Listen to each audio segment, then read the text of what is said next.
She is mentally unfit to manage her own affairs, Your Honor. She is confused, erratic, and a danger to herself. My father didn't even blink as he lied to the judge.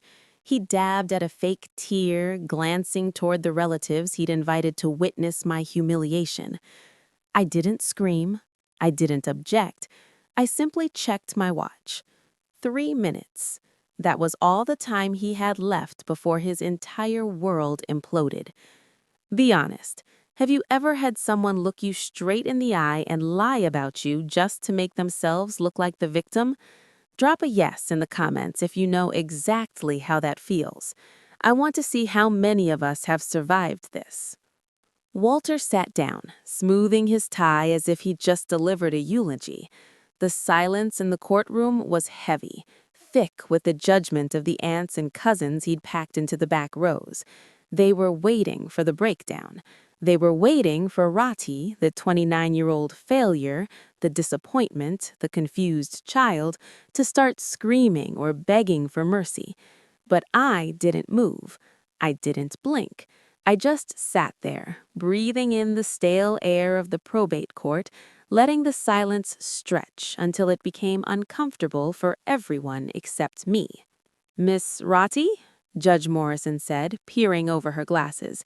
"Your father has made some very serious allegations regarding your mental capacity and your handling of the estate. Do you have a response?"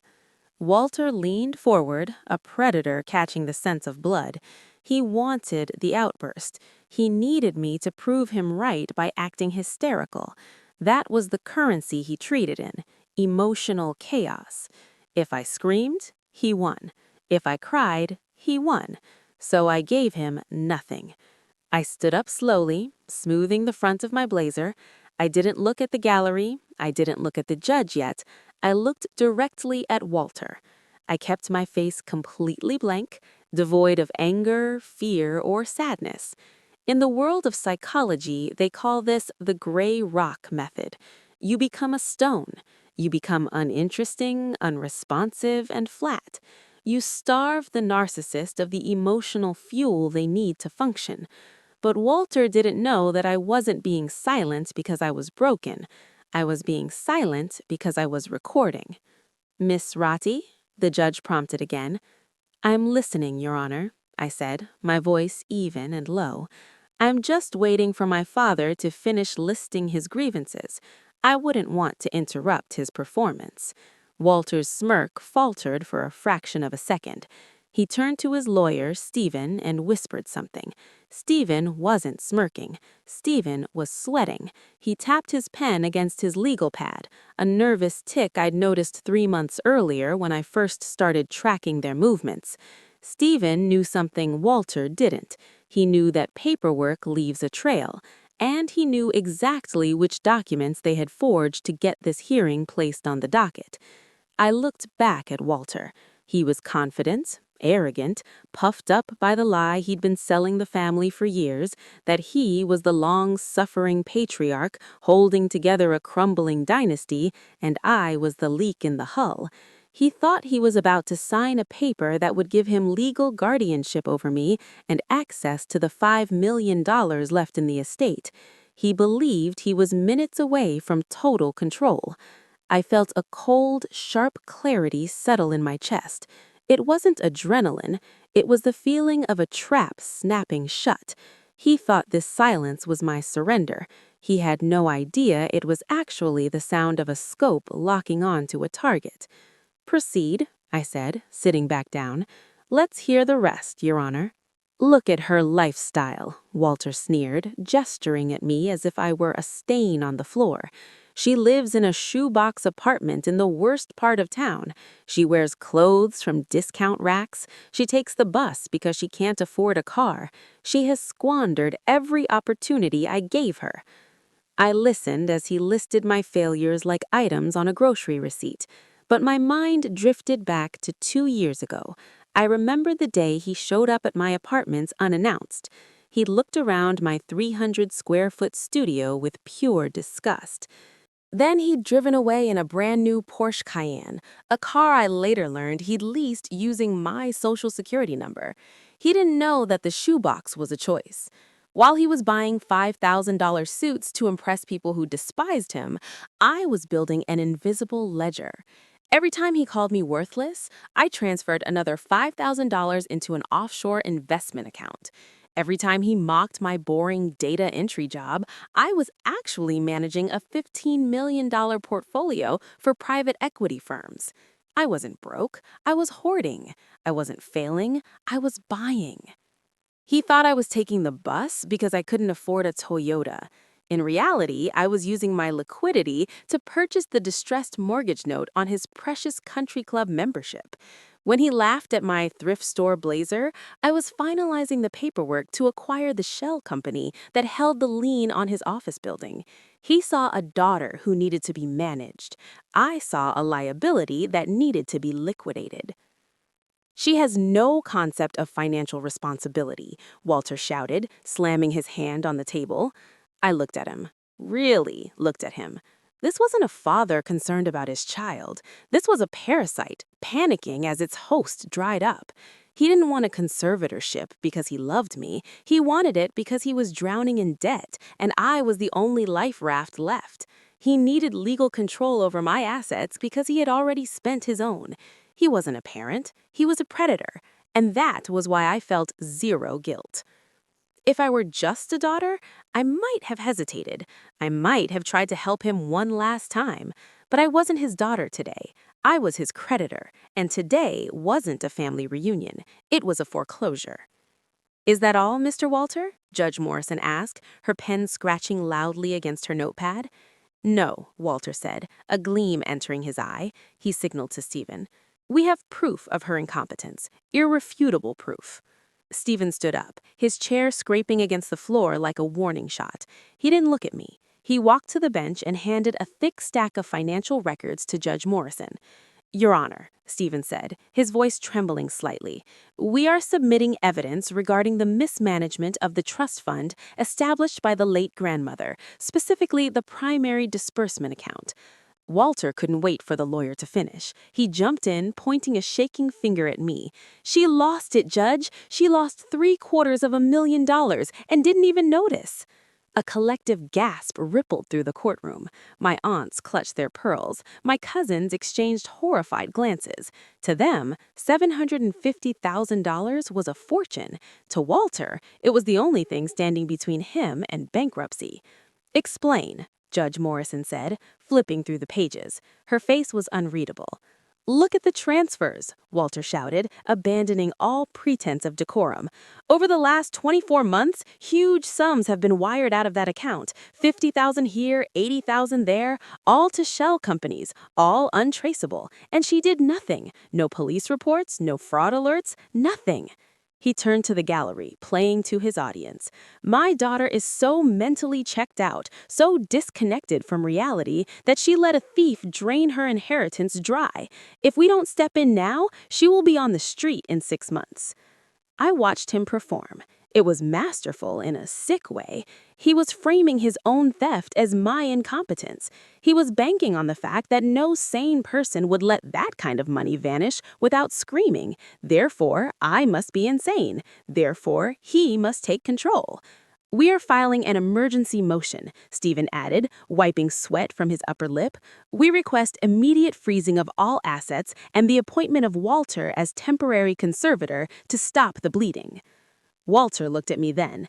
It wasn't a look of concern, it was a look of triumph. He thought he had cornered me. He thought the missing money was the smoking gun that would prove I was unfit. He didn't realize it was the bait. He was right about one thing. The money was gone, but he was wrong about the negligence. He assumed I was too stupid to check my balances. He assumed I was the same quiet girl he used to bully at the dinner table. "Miss Roddy," Judge Morrison said, her voice grave, "these records show a significant depletion of funds. Do you have an explanation for where this money went?" The room went deadly silent. Walter leaned back, crossing his arms. He was ready for me to stutter. He was ready for me to cry and say I didn't know. He was ready to win. I stood up. I didn't look at my notes. I didn't look at my lawyer. I picked up a single blue folder I had placed on the table at the start of the hearing. I don't have an explanation, Your Honor, I said clearly. I have a map. I walked to the bench and placed the folder in front of Judge Morrison. I didn't rush. I moved with the deliberate slowness of someone who knows the ending of the movie because they wrote the script. My father is correct, Your Honor, I said, turning slightly to face the gallery. The money is gone. $750,000 was transferred out of that trust. I watched every cent leave. Walter let out a bark of laughter. She admits it. She watched it happen and did nothing. She's catatonic. I wasn't catatonic, I corrected him, my voice cutting through his noise like a razor. I was patient. Judge Morrison opened the folder. Her eyes widened as she looked at the first page. It wasn't a spreadsheet. It was a map, a digital footprint visualization. Miss Roddy, the judge said, looking up, what am I looking at? You are looking at the IP logs for every single unauthorized transfer, I explained. I didn't just track the money, I tracked the device. Every transaction originated from a single desktop computer located at 442 Oakwood Drive. That is my father's home address, specifically his study. Walter's face drained of color. He started to stand, but Stephen yanked him back down. That's hacked evidence, Walter sputtered. She fabricated it. And here, I continued, pointing to the next page and ignoring him completely, are the wire confirmations. You'll notice the funds weren't sent to random shell companies. They were sent to accounts held by Apex Consulting, a company registered in Nevis. I turned to Walter, a company you incorporated 3 years ago using your mistress's maiden name. The gallery erupted. My aunt gasped audibly. Walter looked like he'd been punched in the gut. He opened his mouth, but no sound came out. He realized too late that I hadn't been ignoring his theft. I had been documenting it. But why? Judge Morrison asked, silencing the room with a raised hand. If you knew he was stealing, Miss Roddy, why didn't you freeze the account? Why let him take nearly $1 million? This was the moment, the honeypot strategy. Because of the law, Your Honor, I said clearly. If I had stopped him at $50,000, it would have been a civil dispute, a family matter. He would have gotten a slap on the wrist and probation, and he would have been back in my life in 6 months trying to steal again. I looked at Walter. I wanted him to understand the mechanics of his own destruction. I needed him to cross the line from petty theft to federal racketeering. I disabled the security alerts on purpose. I left the door unlocked. I waited until the total stolen amount exceeded $500,000 and the transfers crossed state lines. I leaned forward, resting my hands on the counsel table. That creates a pattern of interstate wire fraud sufficient to trigger a RICO case. The mandatory minimum sentence is 10 years in federal prison, no parole, no probation. Walter slumped in his chair. He looked small. He looked like a man who realized he hadn't been robbing a bank. He had been robbing a trap. I didn't lose $750,000, Dad, I said, my voice cold and final. I spent it. That was the price of your prison sentence, and frankly, it was a bargain. Walter was cornered, but a rat is most dangerous when it's trapped. He wiped the sweat from his forehead with a shaking hand and reached into his briefcase. He pulled out a single sheet of paper, yellowed slightly at the edges. She's lying, he said, his voice gaining strength. She authorized the first time in 10 minutes. She signed it. She just doesn't remember. This proves my point, Your Honor. Her memory is gone. She's dissociating.